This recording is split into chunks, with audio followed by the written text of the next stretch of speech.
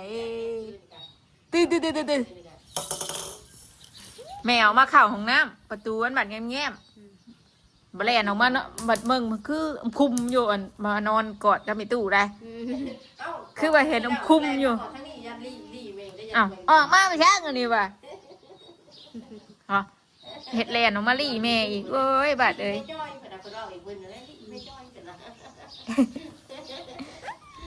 ลี่ไม่จ้อยบ่ดุ นอนก็ยังไม่จอยตายบ้า อยากนอนก็ยังเห็นได้ป่ะ จักตัวอยู่แล้วตีอยากนอน แพงเอ้ยแพงเอ้ยลูกสาวหละแม่สั่งเบาเลยสั่งเบาได้คนนี้น้อย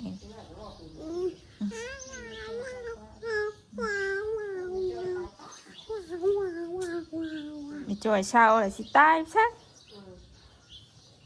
ได้ลูกไข่ลูกเคยพุ่นอุ้มลูกอุ้มหลานพุ่นอุ้มเลนพุ่น งอนลูกเนาะฮะมึงไงบ่าวอายขึ้นนะดู